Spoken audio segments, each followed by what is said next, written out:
അത്യാവശ്യമായിട്ട് എനിക്ക് നാളെ കുറച്ച് കോൺസ് ഉണ്ടാക്കണമായിരുന്നു. അപ്പോൾ ഞാൻ എൻ്റെ സെലോഫെയിൻ ഷീറ്റ്സും കാര്യങ്ങളെല്ലാം ഞാൻ തപ്പിയെടുക്കേണ്ട അതൊക്കെ സൂക്ഷിച്ച് വെച്ചിട്ടുണ്ടായിരുന്നു. പക്ഷേ എൻ്റെ പൈപ്പിംഗ് ബാഗ് മാത്രം മിസ്സായി. ഞാൻ ഓൾറെഡി പേസ്റ്റൊക്കെ നേരത്തെ റെഡിയാക്കി വെച്ചിട്ടുണ്ടായിരുന്നു. പക്ഷേ പൈപ്പിംഗ് ബാഗ് ഞാൻ എവിടെ എടുത്ത് വെച്ചെന്നുള്ളത് എനിക്ക് മറന്നുപോയി. അപ്പോൾ തൽക്കാലം അത്യാവശ്യമായതുകൊണ്ട് ഞാനൊരു പ്ലാസ്റ്റിക് കവർ എടുത്ത് അതിലേക്ക് നിറച്ചിട്ടുണ്ട്. പിന്നെ അത് കെട്ടിയെടുത്തപ്പോഴത്തേക്ക് എൻ്റെ കിളി പാറി. ഞാനിത് എവിടെ നിന്ന് ഞാൻ ഇനി എൻ്റെ കോണിൽ ഫില്ല് ചെയ്യുമെന്നായി എൻ്റെ ചിന്ത. കാരണം നമ്മൾ കടയിൽ നിന്നൊക്കെ പാഴ്സൽ കറി മേടിക്കുമ്പോൾ കിട്ടുന്ന മാതിരി ആയിപ്പോയി. പിന്നെ ഞാൻ ആദ്യം കോൺസൊക്കെ ഉണ്ടാക്കി. കാരണം ഞാനൊരു സ്റ്റുഡൻസിന് ഇങ്ങനെ മെഹന്തി ക്ലാസ് എടുക്കുന്നുണ്ട്. അപ്പോൾ ഇൻട്രസ്റ്റ് ഉള്ളവർക്കാണെങ്കിൽ ജോയിൻ ചെയ്യാൻ ഞാൻ നമ്പർ കൊടുത്തേക്കാം.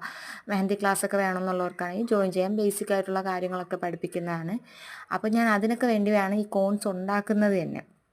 അപ്പോൾ അത്യാവശ്യം നല്ലപോലെ നമ്മൾ മെഹന്തി കോൺ വെച്ചിട്ട് പഠിച്ചാലേ നമുക്കതൊന്ന് ഓക്കെ ആവത്തുള്ളൂ. അപ്പോൾ അതിന് വേണ്ടിയാണ് കോൺസ് ഉണ്ടാക്കുന്നത്. പിന്നെ കോണൊക്കെ ഉണ്ടാക്കി കഴിഞ്ഞ് അതിൽ സ്റ്റിക്കർ ഒട്ടിച്ച് അതിനെ എടുത്ത് ഫ്രീസറിൽ കൊണ്ടിട്ട്, പിന്നെ ഫ്രീസറിലല്ല, ഫ്രീസറിൻ്റെ താഴത്തെ ആവശ്യത്തിനാണ് ചെറിയ കൂളിംഗ് മതിയല്ലോ.